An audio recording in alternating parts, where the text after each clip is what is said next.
Take heart, dear one, the angel said, placing a warm hand on Ifedayo's cheek. You have been chosen to finally break this cycle of suffering and reclaim your family's purity.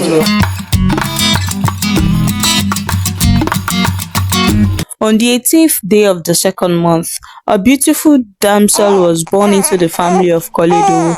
The baby was welcomed with so much joy and celebration, especially considering the fact that they had waited for 5 good years before God eventually blessed them with their new bundle of joy. They named their bundle of joy Ifedayo. Koledo is a big merchant in the village of Malomo. He came from a very wealthy family and therefore lacked nothing. As Ifedayo grew from a baby into a little girl, everyone thought she was the most beautiful girl they had ever seen. She had pretty brown skin and lovely lips. On her 5th birthday, she was dressed in a very beautiful and colorful princess dress. Most of the villagers, all her father's business partners, and his faithful customers from neighboring villages came with lots of gifts for the damsel. She was showered with plenty of affection. Her parents are good people and everyone loved to relate with them. So it is safe to say that she was enjoying her parents' goodwill. However, as Ifedayo grew older, something strange started happening to her face and body. Weird markings and grooves began appearing on her skin. At first, they were just odd imperfections that made people stare and whisper. But over the next few years, the strange lines and grooves only got deeper and spread more across her face and body. No creams or medicines could stop them from getting worse. The once gorgeous damsel became disfigured and scarred. Many people in the village began mocking her cruelly, calling her names despite her parents' efforts to make them stop. Some people whispered that her father had used her for money and a curse had been laid on her. No one wants to go near her or have anything to do with her family anymore. Her father's business started going down. She became very sad and almost depressed. No matter how much love her parents showered her, it did not matter anymore. She became very ashamed because of the constant taunts. She hid away in her bedroom and hardly go out of her father's compound so as to avoid the terrible insults from the villagers. On her 16th birthday, her father decided this cruelty had gone on too long. He could no longer stand to see his daughter's spirit dimmed by the mean villagers. Together with his wife, they decided that Ifedayo should go and start living with her maternal grandma in another village. They believed going to a new village where no one really knew her history will help her heal and that hopefully the people there will be more friendly and accommodating. The following day, she and her mother embarked on the journey to her grandmother's place. Ifedayo was saddened to leave her home and village, but she knew the journey was her only hope for peace of mind. She hugged her father tight and took one last look at the village before departing with her mom. She sat beside her mother in the back of the taxi with a backpack that contains all her essentials. "Don't worry, my pumpkin, you'll love it over there," her mother said, squeezing Ifedayo's hand.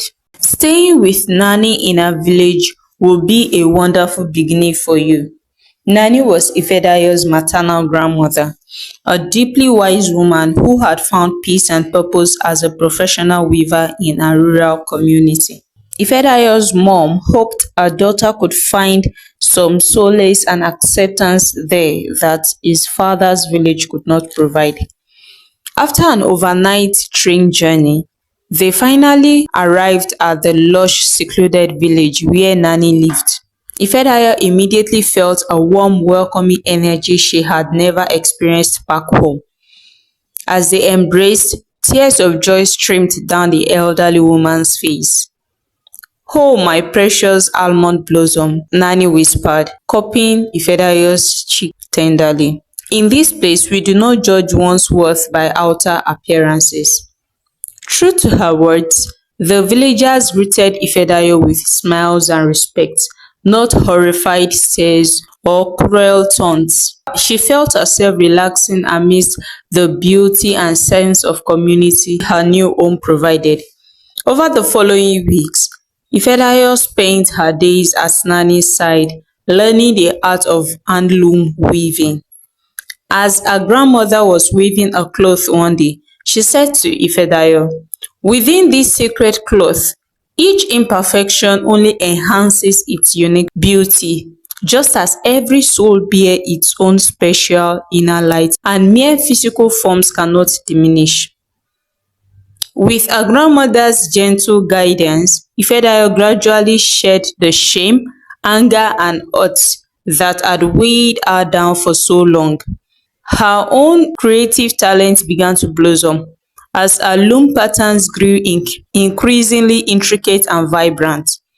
Before long, Ifedayo's original weaved garments and accessories were in high demand across the region. Buyers always marveled at the distinctive designs she created. In her grandmother's village, she experienced an awakening. Her predicament was no longer something to be ashamed of, but a catalyst for her to finally embody the inner radiance and purpose she had been denied.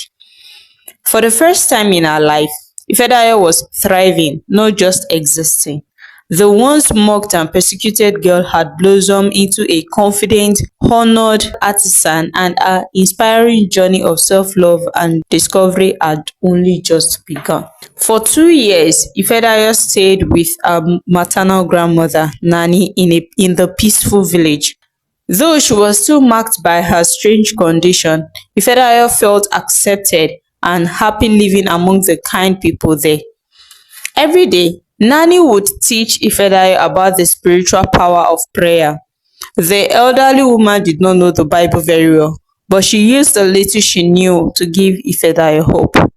"Keep praying, my child," Nani would say gently. "Have faith in God's healing grace. If you remain pure of heart and spirit, a miracle can still happen for you." Ifedayo took her grandmother's words to heart. She prayed fervently every night before bed, asking God for strength, guidance, and courage to withstand her difficulties with grace.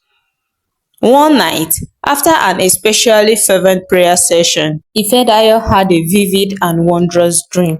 An angel appeared before her, radiant and beautiful.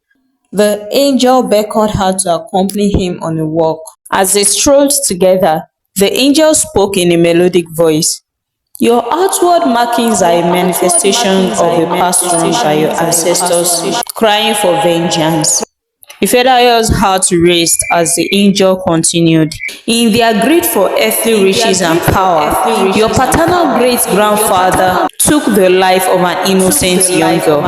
The girl was the only child of her parents. The sorrow of losing their only child was what led to their untimely death. Since then, that blood has stained your family's lineage. That is why people in your lineage will always struggle before they can have a child. And if they ever have a child, they will never have more than one child." Although her mind could scarcely comprehend it, Ifedayo felt an overwhelming truth in the angel's words. The strange conditions she battled was merely the latest anguish to ripple from that ancient crime. "But take heart, dear one," the angel said, placing a warm hand on Ifedayo's cheek. "You have been chosen to finally break this cycle of suffering and reclaim your family's purity." The angel then described a particular woman to her in a particular village. Ifedayo and her parents are to go and look for the woman and make restitution. The woman happens to be a family of the wronged couple. Once they locate this woman, they are to beg and wait for her to pray for them. Only then can the curse be lifted forever, giving way for divine healing and renewal. As the dream faded, Ifedayo awoke in a shimmering morning light. She ran into her grandmother's room and narrated all that she saw in her dream. Together they praised and thanked God for clarity and solution. Immediately, Nani sent for Ifedayo's parents. They came and were told all that Ifedayo saw in her dream. They were also filled with so much joy and gratitude to the Lord. They looked for the woman as they were instructed. After 3 days and nights of traveling, they finally found the woman. With trepidation, Ifedayo's family approached her home and explained why they had come, to atone for their ancestors' unforgivable crime generations ago.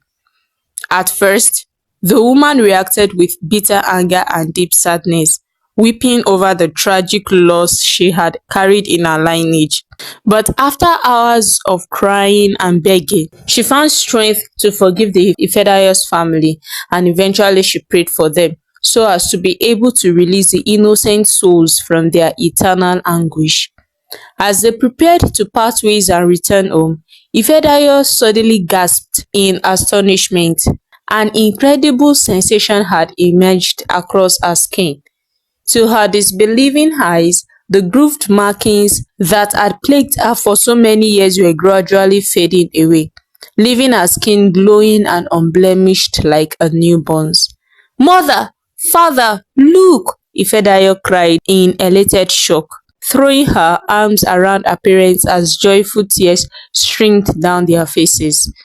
The family's heavy burden had finally been lifted, their ancestors' transgressions were absolved, and Ifedayo's own spiritual renewal was complete. They returned to Nani's village, reborn with uplifting gratitude and optimism for their new lives.